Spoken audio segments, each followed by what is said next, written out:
नमस्कार। मैं संतोष राठौर, आपका मित्र। आज कुछ विषय पर आपसे चर्चा करना चाहता हूँ। दोस्तों, जैसा कि हम सब जानते हैं कि हमारा जीवन एक छोटा-सा जीवन है। ये स्टार्ट होता है बचपने से और फिर कई प्रकार की चिंताएँ, कई प्रकार के हमको अपने रोल अदा करना होता है। तो उन रोल को किस तरीके से यहाँ पर मैंने पिक्चर के माध्यम से बताने का प्रयास किया है, वो देखिएगा। जैसे हमारा जीवन स्टार्ट होता है बचपने में, कोई चिंता नहीं, दोस्तों के साथ घूमना-फिरना और मस्त ज़िंदगी जीना, यही हमारा बचपना होता है। लेकिन जैसे-जैसे हम थोड़े बड़े होते जाते हैं, चिंताएँ और ज़िम्मेदारियाँ हमारे ऊपर आ जाती है। हमें पैसे की वैल्यू पता होने लग जाती है कि पैसा क्या होता है। सबसे पहले हम स्टार्ट करते हैं हमारे नवजीवन को, जिसमें शादी एक बहुत ही महत्वपूर्ण एक जीवन का एक अहम हिस्सा होता है। कहाँ कितना खर्चा करना होता है, हर व्यक्ति का अपना एक सपना होता है कि उसकी शादी कुछ इस तरीके से हो। ठीक है, फिर उसके बाद शादी के बाद जो अहम पड़ाव जो जीवन में हमारा नया रूप देखने को मिलता है, वो होती है बच्चों की शिक्षा। हमारा उद्देश्य ये है कि हमने जितनी पढ़ाई की है, उससे ज़्यादा बेहतर तरीके से हम अपने बच्चों को शिक्षा दें और हम उसके लिए प्रयासरत भी रहते हैं। मैंने देखा है, छोटे से छोटा व्यक्ति भी अपने बच्चे को बेहतर से बेहतर शिक्षा देने का प्रयास करता है। उसके बाद शिक्षा तो ठीक है, लेकिन हमको इन चीज़ों से भी लड़ना होता है। मेडिकल के खर्चे जो अनायास आते हैं, स्वाभाविक है, ज़रूरी नहीं है आए या नहीं आए, लेकिन स्वाभाविक है, ये खर्चे तो जीवन में कभी ना कभी हमको आते ही हैं।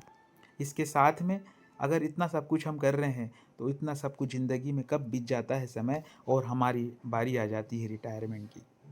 तो दोस्तों, जीवन स्टार्ट हुआ था एकदम बचपने से और अब हम रिटायरमेंट की बात कर रहे हैं। तो क्या इसके लिए हमने कुछ प्लानिंग की है? तो वो प्लानिंग हम किस तरीके से कर सकते हैं? हमारी जो तनख्वाह मिलती है, हमारी जो सैलरी है, हमारा जो बिज़नेस है, उस एक्जिस्टिंग बिज़नेस में ही हम किस तरीके से पैसा बचा सकते हैं? तो क्या हम लोगों ने फैमिली का हेल्थ इंश्योरेंस करवाया है? ये बहुत ज़रूरी है। हमारी साल भर की किस्त 20 से 22 हज़ार रुपये आती है, लेकिन लाखों रुपए का जो इंश्योरेंस हमको कंपनी दे देती है। तो ये सबसे अहम पार्ट है।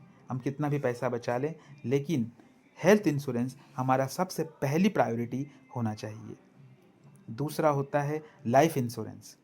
बचत के लिए, जैसे अभी हमने देखा शादी करना है, बच्चों की पढ़ाई करना है, तो क्या उनके लिए हम लोगों ने कुछ प्लान किया है?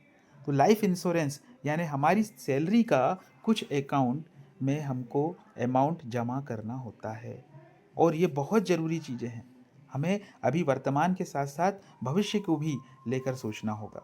उसी के साथ में तो एसआईपी यानी लाइफ इंश्योरेंस, जिसमें टर्म इंश्योरेंस कवर हो जाता है, होल लाइफ कवर हो जाती है, एंडोमेंट पॉलिसी हो जाती है, रिटायरमेंट प्लान हो जाता है और इन सब के साथ में हम म्यूचुअल फंड भी थोड़ा-थोड़ा इन्वेस्ट करते चलें, क्योंकि जिस तरीके से आज के ज़माने में महँगाई बढ़ रही है, उससे लड़ने के लिए म्यूचुअल फंड एक छोटी-छोटी अमाउंट में हमारा जब पैसा कब बड़ा हो जाता है और कब समय निकल जाता है, हमें पता ही नहीं चलता। तो दोस्तों, ये और इसके अलावा आजकल सोलर के ऊपर भी बहुत काम चल रहा है, तो आप अपने खर्चों को बचाने के लिए सोलर का उपयोग भी कर सकते हैं। तो ये कुछ चीज़ें थी जो आपके साथ में मुझे डिस्कस करना थी। आपको ये कैसा लगा, मुझे ज़रूर बताइएगा। क्यों? और इन सब को आप एक ही प्लेटफ़ॉर्म पर ले सकते हैं, आपके मित्र संतोष के द्वारा। बहुत-बहुत धन्यवाद। बहुत-बहुत शुभकामनाएँ।